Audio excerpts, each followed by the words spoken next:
14일 목요일 날 미국 역대 최고액의 잭팟 복권 당첨자가 탄생했어요.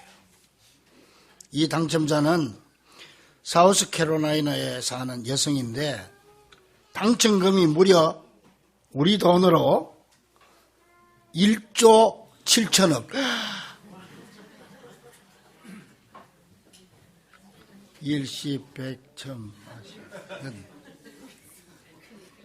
이 여성은 심슨빌이라는 곳에 볼 일이 있어 갔다가 시간이 좀 남아가지고 드라이브를 하던 중에 편의점에 보니까 복권이 팔아서 거기서 재미삼아 샀는데 당첨이 됐다고 합니다. 그런데 놀라운 사실은 이 여성은 그 당첨금을 여러 자선단체에 기부한다고 합니다. 그래서 내가 어차피 기부할 바에는 우리 교회 건축하는데 좀 기부하면 좋겠다 싶어서 전화를 하려고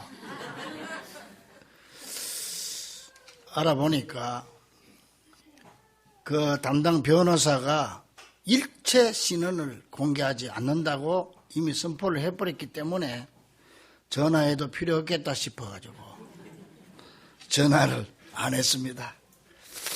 어쨌든 이 여인은 세상이 부러워하는 행운을 잡은 사람이 된 겁니다. 그런데요, 이 여인의 행운보다 더 큰 행운을 잡은 사람들이 있는데 아무런 공로 없이 오직 예수 십자가의 공로로 값없이 구원을 받아서 천국 입장권을 얻은 사람들인데 그 사람들이 바로 이 자리에 있는 우리들인 줄로 믿습니다. 믿어지면 아멘 합시다. 여러분, 천국 들어가는 입장권이 얼마쯤 할 것 같습니까? 하나님께서 우리에게 그냥 공짜로 나누었습니다. 할렐루야. 우리에게 이 행운을 안겨준 사건이 바로 뭐냐? 우리에게 천국의 입장권을 주기 위해서 누가 그 대금을 지불했느냐? 예수님이 대신 지불을 했습니다.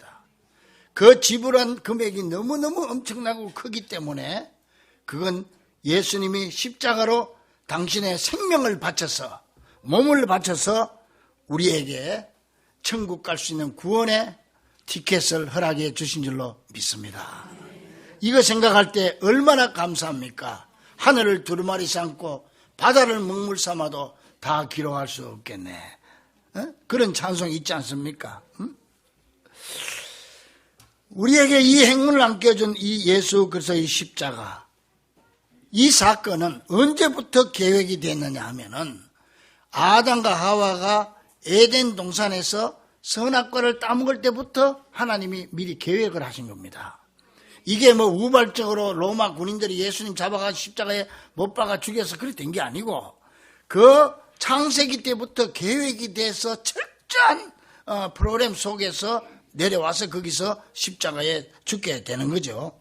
창세기 3장에 보면은 아담과 하와가 선악과를 따먹는 사건이 나오잖아요. 그 선악과를 따먹고 나서 무화과 잎으로 치마를 가리고 동산나무 뒤에 숨었더니 하나님께서 오셔서 그 꾸중을 하시고 또 그리고 이어서 그들을 유혹한 사탄에게 저주를 하는데 그 내용이 창세기 3장 15절에 나와 있어요.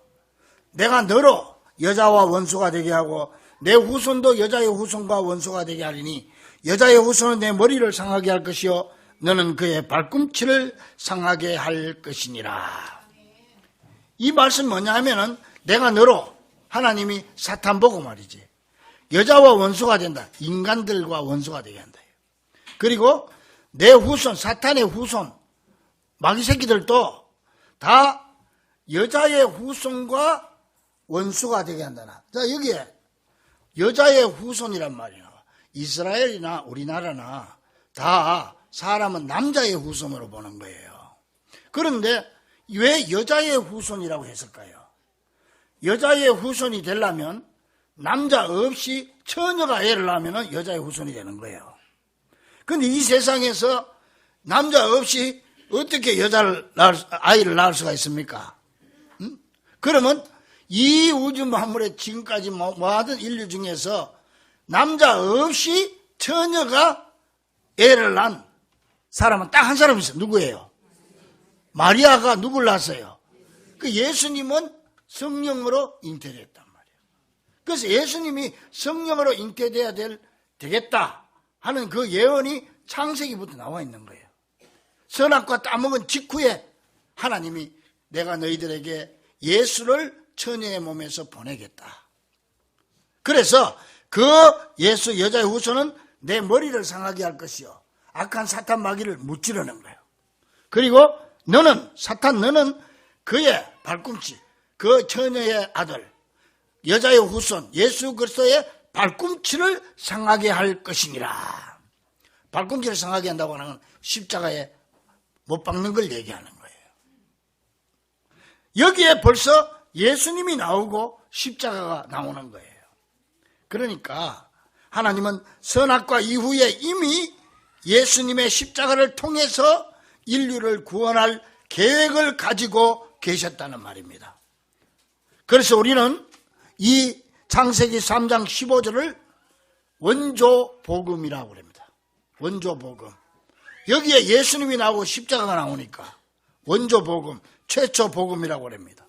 그래서 하나님은 그 확정으로 그 25절 다음에 21절로 내려가 보면 아담과 그의 아내 하와를 위하여 가죽옷을 지어 입히니라. 이 무화과 잎으로 치마를 만들어 입었다고 하는 것은 인간의 노력으로 인간의 수치를 가리려고 하는 걸. 인간의 노력으로 인간의 수치를 가리면 가려집니까 이게? 비틀어지고 안 되죠. 그러니까 하나님이 짐승을 잡아서 가죽옷으로 인간의 죄와 수치를 가려줬다. 그래 나왔습니다. 여러분 보세요. 가죽옷을 입혀주려면 이게 이제 인류 최초의 무스탕인데 이 무스탕이란 말이 뭐냐면은 2차 대전 때 비행기 이름이야. 비행기, 전투기. 그런데 그 전투기 조종사들이 가죽옷을 입고 조종을 하니까 사람들이 그게 뭐요? 하니까 비행기에 대해서 묻는 줄 알고 그 비행기가 무스탱이에요. 무스탱. 근데 이게 무스탱이요. 그랬더니 자기들은 잠바 가죽옷이 보고 하는 얘기인 줄 알고 그때부터 이 가죽옷이 무스탕이 돼버린 거예요. 그 어쨌든 예수님이 무스탕을 입혀준 거예요. 보세요. 인간의 죄와 수치를 가려주기 위해서 짐승 가죽으로 옷을 입혀줬는데 이건 죽을 때까지 수치가 드러나지 않는 거야.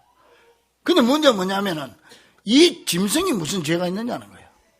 사람들이 죄를 지었는데 왜 짐승이 대신 죽어가지고 그 짐승이 가죽으로 인간의 죄를 가려주는 거예요. 그러면은 이때 죽은 죄 없이 죽은 짐승이 누구를 상징한다? 예수님을 죄 없이 죽어주신 어린 양 예수님을 상징한다 이 말입니다. 이것이 바로 인류를 구원한 하나님의 언약입니다. 그래서 앞으로 내가 여자의 후손을 보내서 이 짐승처럼 죄 없이 죽어가지고 그의 보혈로 너희들의 죄를 씻겨주고 너희들을 천국으로 구원으로 인도하겠다. 이게 인류를 위한 하나님의 언약이지요. 여러분 이 언약이라고 하는 것은 변하지 않아야 되는 거예요. 여러분 다 보셨죠? 지난 4월 지난주에 작년 4월 27일 날 문재인 대통령과 김정은 위원장이 대통령이라는 사람들이 서로 판문점 선언을 했잖아. 언약을 맺었어. 언약을. 남북 간에 상시 소통하고 이산가족 상봉을 위해 가지고 남북 공동 연락 사무소 설치하자 그래서 했잖아요. 그런데 어떻게 됐습니까? 이것이 돼가지고 이번에 자기들이 일방적으로 지난 22일에 북측이 철수해버리고 말았죠. 여러분, 인간들의 언약은 아무리 대통령이 했다 할지라도 그 쉽게 파기될 수 있다는 거예요. 그러나 하나님께서 우리들에게 주신 언약은 영원토록 변함이 없는 줄로 믿습니다. 하나님은 어제나 오늘이나 영원토록 동일하십니다. 아담과 하와 이후에 그 창세기에서 내가 그렇게 해가지고 여자의 후손을 보내가지고 대신 주께 해서 너희들을 구원해 주겠다고 하는 이 약속을 하나님은 지킨 거예요. 끝까지 지켰다는 거죠. 그래서 구약의 많은 선지자를 통해서 계속 이 언약을 일깨워 주셨어. 그 짐승이 대신 죽어서 우리를 구원해 줄 것이다. 그래 이거를 피를 흘려야 되게 피의 언약이라고 그래요. 피의 언약. 응? 여러분 성경을 짜면은 뭐가 나올 것 같아요? 피가 나오는 거예요. 피. 구약을 짜면은 짐승의 피가 나오고 신약을 짜면은 예수님의 피가 나오는 거예요. 피의 복음이에요. 피가 없으면 생명이 없는 겁니다. 그래서 하나님은 피로 언약을 맺어준 거예요. 결국 아담과 하와의 죄와 수치를 감춰주기 위해서 대신 죽은 그 짐승처럼 예수님을 여자의 후손으로 이 땅에 보내시고 우리 죄를 그에게 다 덮으셔가지고 우리 죄를 대신해서 죽게 만들고 그가 흘린 십자가의 보혈로 우리를 깨끗하게 씻겨주고 우리의 죄를 덮어주신 줄로 믿습니다. 이것이 바로 복음 중의 복음입니다. 믿습니까? 따라서 지난주일은 십자가의 능력에 대해서 기억했고 오늘은 이 십자가의 언약이라는 제목으로 함께 은혜 나누길 원하는데 먼저 십자가는 하나님과 인간과의 삐뚤어진 관계를 정상적으로 회복시키는 언약이다 그 말이에요. 남쪽과 북쪽이 관계를 정상화시켜보자고 두 사람이 언약을 맺은 것처럼 하나님이 우리에게 그렇게 언약을 우리 관계를 정상화시키자. 저 거룩하신 하나님과 죄 많은 인간들과의 비뚤어지고 멀어진 관계를 정상적인 관계로 바로잡아주는 언약이라는 말입니다. 인간은 아담과 하와의 범죄 이후에 계속해서 죄를 짓게 됩니다. 더 깊이 하나님과 자꾸 멀어지게 되는 거예요. 이게 사탄이 계속 그렇게 끌고 가는 거라. 그래서 이사야 59장 2절에 보니까 오직 너희 죄악이 너희와 하나님 사이를 갈라놓았고 너희 죄가 그의 얼굴을 가려서 너희에게서 듣지 않으시게 함이니라고 그랬어요. 이렇게 죄로 인해서 갈라지고 벌어진 하나님과 인간과의 관계를 정상적으로 회복시키기 위해서 죄 없으신 예수를 이 땅에 보내어서 우리 대신 십자가 지게 하심으로 우리와의 무너진 관계를 다시 회복시켜 주심으로 첫 번째 아담은 죄와 사망의 대표자이지만은 고린도전서 15장 45절 보니까 마지막 아담인 예수 그리스도는 살려주는 영의 대표자가 된 줄로 믿습니다. 이것이 바로 하나님이 세우신 구원의 언약이고 이 언약의 성취를 위해서 독생자 예수 그리스도를 이 땅에 보내시어 우리 대신 십자가 형벌을 받게 하심으로 우리와 하나님과의 관계를 회복시켜 주신 사건입니다. 이게 바로 십자가 사건이에요. 또한 이 십자가는 하나님의 놀라운 지혜가 담겨 있는 언약입니다. 여러분, 하나님의 속성은 크게 두 가지입니다. 사랑의 속성과 공의의 속성이 있습니다. 사랑과 공의, 이 둘 중에 하나라도 빠지면 진정한 하나님이 될 수 없어요. 그냥 한번 생각해 보세요. 사랑으로 인간들의 죄를 그냥 덮어주면 공의가 죽고, 하나님의 공의로 인간을 죄값으로 심판하면 사랑이 죽고, 이 두 가지 속에서 하나님이 고민하게 되는 거예요. 이 둘 다 이루는 방법이 없을까? 사실은 여러분, 주님께서 뭐 고민하셨겠습니까마는 이 둘 속에서 사랑과 공의를 다 이루기 위해서 한꺼번에 만족시킬 수 있는 방법. 그 방법이 뭐냐? 딱 한 가지입니다. 누군가가 죄에 대한 벌을 대신 받아주면 공의가 살고, 그 죄값을 받았으니까 우리 인간들을 그냥 살려주고 용서해주면 사랑이 살고, 그 둘 다 살게 되는 거예요. 이 사실을 더 분명하게 이해하기 위해서 노예 제도를 생각하면 돼요. 과거에 노예들 상대방의 빚을 많이 지면 못 갚으면 노예로 끌려가거든. 그러니까는 빚을 못 갚아서 노예로 끌려가는 사람은 느닷없이 어떤 사람이 나타나가지고 내 빚을 갚아주는 거라. 다 갚아주고 자기가 대신 사는 거예요. 그리고는 노예 문서를 찢어버리고, 그리고 당신은 이제부터 자유니까 자유인이 되어서 보내주는 거예요. 그러면 내 빚을 딴 사람 다 갚아줘 나는 자유인이 되는 거예요. 이게 얼마나 큰 은혜고 놀라운 축복입니까? 바로 우리가 예수님의 십자가가 그런 축복이 된다는 거예요. 그런데 문제는 뭐냐면은 대신 빚을 갚아줄 사람, 즉 대신 죄에 대한, 우리 인류의 죄에 대한, 나의 죄에 대한 벌을 받을 사람이 되려면은 자기는 빚이 없어야 되고 자기는 죄가 없는 사람이 돼야 되는데, 이런 조건을 충족시킬 만한 사람이 이 땅에는 아무도 없다는 겁니다. 왜요? 모든 사람들이 다 빚쟁이고 다 멸망받을 죄인들이기 때문입니다. 그래서 로마서 3장 23절에 모든 사람이 죄를 범하였음에 하나님의 영광에 이르지 못하더니, 믿습니까? 그러니 죄 없는 사람을 이 땅에 한 사람 보내야 돼. 그래가지고 그 사람에게 죄를 덮어 씌워가지고 대신 벌받게 만들고 여러분과 나를 용서해주고 살려줘야 돼. 보세요, 여러분. 부정모혈로 남자와 여자 사이에서 태어난 사람은 다 태어날 때부터 죄가 있습니다. 이걸 원죄라고 합니다. 깐난 어린애들끼리요, 모아놓으니까요, 누가 안 가르쳐줘도 저끼리 물고 뜯고 싸워. 먹는 것 가지고 서로, 이 원죄가 죄성이 있기 때문에 그런 거예요, 인간이. 그러니까 사람은 죄가 다 있는 거예요. 그러니까 여자 혼자서 아이를 낳아야 돼. 그래서 성령이 되셔서 예수님이 탄생하잖아요. 응? 그래서 히브리 4장 15절에 우리에게 있는 대제사장은 모든 일에 우리와 같이 시험을 받으시니로되 죄는 없으시니라. 믿습니까? 예수님 죄 없는 분을 태어났다. 요한 1서 3장 5절에 그가 우리 죄를 없애려고 나타나신 것을 너희가 아나니 그에게는 죄가 없느니라. 따라서 이 십자가는 죄 없으신 예수님을 대신 십자가에 못 박아 죽임으로 하나님의 공의를 이루고, 그로 말미암아 우리를 살려줌으로 하나님의 사랑을 함께 이루는 하나님의 지혜가 된 것입니다. 그래서 고린도전서 1장 21절에 하나님의 지혜에 있어서는 세상이 알지 못한다고 그랬고, 우리는 십자가에 못 박힌 그리스도를 전하니 유대인에게는 거리끼는 것이요 이방인에게는 미련한 것이요. 세상 사람들이 볼 때 십자가 미련하고 우습게 보지만은 오직 부르심을 받은 우리에게는 그리스도는 하나님의 능력이요 하나님의 지혜니라. 무슨 지혜? 사랑과 공의를 함께 이룬 구원의 지혜다.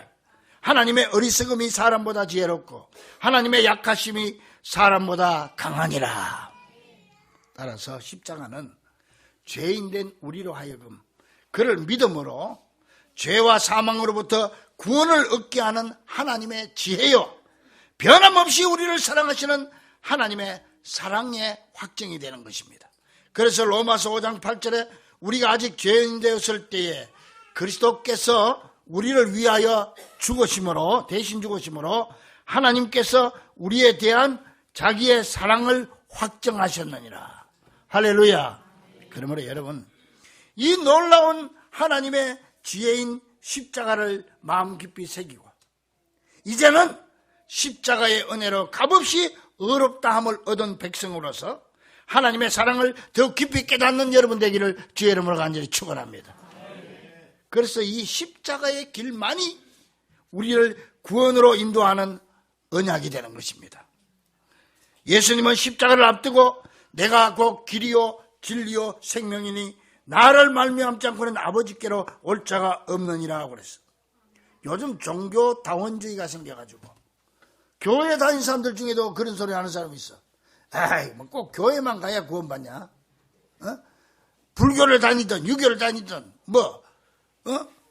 어느 종교를 믿든 선하게 살고 착하게만 살면 다 천국 가지 그랬는데 그거 아닙니다. 절대 그렇지 않아요. 오직 예수 그리스도로만 갈 수 있는 줄로 믿습니다. 예수님, 그래서 내가 곧 길이다. 예수님이 십자가 구원받고 천국 가는 길이다는 거예요. 그래가지고 예수님께서 십자가의 길을 다 이루었기 때문에 십자가를 지시고 골고다에서 운명하실 때 골고다하고 전혀 상관없는 예루살렘 성전에서 예수님께 십자가에서 다 이루었다고 선언하는 순간에 성소와 지성소 사이에 가로막힌 휘장이 위에서부터 밑으로 쫙 찢어가지고 길이 생겨버려. 이게 무슨 길이다? 십자가의 길이고 구원의 길인 줄로 믿습니다. 그래서 예수님이 다 이루었다. 이 말은 무슨 말이에요? 구원의 언약을 성취했다. 이제 내가 구원의 유일한 길을 다 닦았다. 이제 구원의 길이 개통되었다 그 말이에요. 그래서 우리 아까 찬송했잖아요. 나 이제 생명 있으면 주님의 은혜라. 우리가 이렇게 살아있고 영원한 천국을 바라볼 수 있는 것은 누구 은혜라? 주님의 은혜라. 그 찬송했잖아요. 그런데요, 이 구원의 길은 하루아침에 완성된 것이 아니고 하나님의 철저한 계획으로 저 에덴 동산에서부터 미리 준비되고, 그때 하나님이 약속했으니까, 여자의 후손을 보내 그랬다고 했으니까 그때부터 구약시대에 올라오면서 계속적으로 하나님께서 준비되고 진행되어 온 하나님의 구원 언약의 실현임을 알아야 합니다. 우발적으로 생긴 일이 아닙니다. 일순간적으로 생긴 일이 아니에요. 에덴 동산에서부터 계속 계획이 돼서 내려와서 실현된 것이 십자가로 완성된 거예요. 완성된 거. 응? 예수님의 탄생부터 시작해서 예수님 성장한 거, 예수님 30년 사생활한 거, 기다린 거, 공생애 3년 한 기간, 이 모두가 하나님의 계획 아래에서 십자가를 지게 하시기 위한 준비 과정이었기 때문에 예수님은 당신의 전 생애를 돌아보면서 다 이루었다, 그렇게 말씀하신 거예요. 그래서 로마서 1장 2절에 이 복음은 하나님이 선지자들을 통하여 그의 아들에 관하여 성경에 미리 약속하신, 언제 약속했다? 에덴 동산에서 약속하신 것이라. 그러므로 이 십자가 외에는 구원의 길이 없고 오직 십자가만이 유일한 구원의 길임을 믿으시기를 간절히 축원합니다. 그렇다면 십자가를 구원의 유일한 길로 믿는 사람들은 어떤 삶을 살아야 할까요? 첫째로, 예수님은 하나님의 아들이심을 100% 믿어야 됩니다. 믿습니까? 성인 군자가 아닙니다. 예수님은 하나님의 100% 아들입니다. 하나님입니다. 하나님. 그 예수님은요, 하나님이 사람이 되신 하나님이에요. 무슨 말이냐면은 100% 인간이고 100% 하나님이에요. 80%쯤 인간이고 100% 하나님이 아니에요. 100% 인간이에요. 근데 딱 하나 없는 게 있어. 뭐가 없다? 죄가 없다. 그래서 죄 없이 태어나시려고 동정녀의 몸에서 태어난 거예요.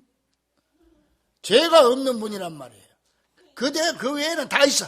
우리가 슬프면 예수님도 슬프고, 우리가 기쁘면 예수님도 기쁘고, 내가 십자가에 달려 아프면 예수님도 아프고, 예수님도 고통당하여 몸부림쳤어.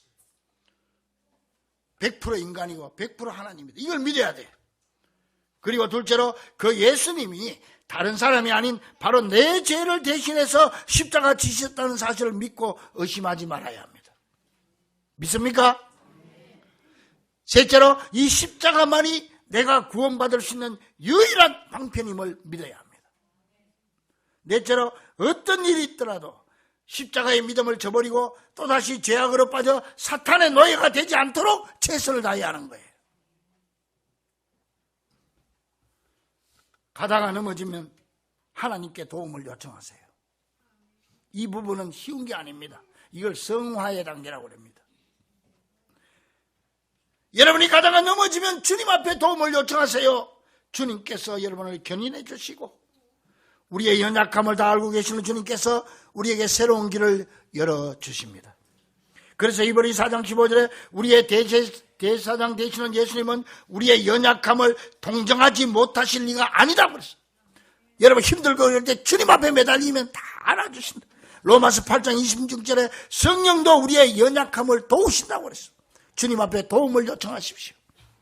그리고 다섯째, 십자가를 구원의 유일한 길로 믿는 사람들은 예수님이 피로 값주고 사신 주의 몸된 교회를 예수님처럼 사랑해야 되는 거예요. 믿습니까? 하나님을 아버지로 섬기는 자는 교회를 어머니로 섬겨야 되는 거예요.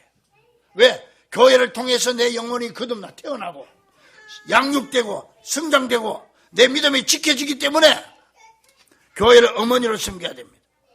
이것이 바로 십자가의 은혜로 구원받은 우리가 지켜야 할 언약의 조건인 것입니다.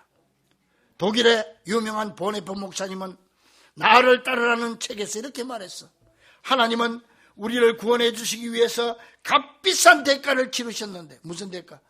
에덴 동산에서부터 약속하신 그 약속을 이루기 위해 선지자들을 통해서 수없이 얘기해 오면서 그 프로그램을 진행을 해서 예수님이 태어나게 하시고 자라게 하시고, 그래서 결과적으로 예수님 십자가에 못 박힐 수 있도록까지 하나님이 철저하게 인도하시고 값비싼 대가를 치르셨는데, 우리는 너무나 값싼 은혜로 생각한다. 우리가 주님 앞에 구원받은 걸 너무 값싸게 생각한다. 값싼 은혜라고 그랬어. 사랑하는 우리 중고가족들이요, 지금 우리는 예수님의 십자가를 기억하고 우리의 신앙을 되짚어보는 사순절을 보내고 있습니다. 하나님은 우리에게 약속하신 구원의 언약을 위해서, 나 같은 걸 구원해 주시기 위한 그 언약, 그 약속을 지키기 위해서 독생아들 예수 그리스도를 십자가에 못 박는 값비싼 대가를 치르셨음을 기억하고, 우리도 주님과의 약속을 끝까지 지키기 위해서 언젠가 기도하면서 주님과 약속하고 고백한 것, 주님과 맺은 그 언약을 다시 한번 기억하고 반드시 지킬 것을 결단하십시오. 나아가서 분명한 십자가 구원의 확신 가운데 앞으로 더 십자가 밑으로 가까이 감으로 주님과의 언약이 더욱 돈독해질 수 있기를, 십자가의 죽으심으로 우리와의 언약을 지켜주신 우리 주 예수 그리스도 이름으로 간절히 축원합니다. 기도하겠습니다.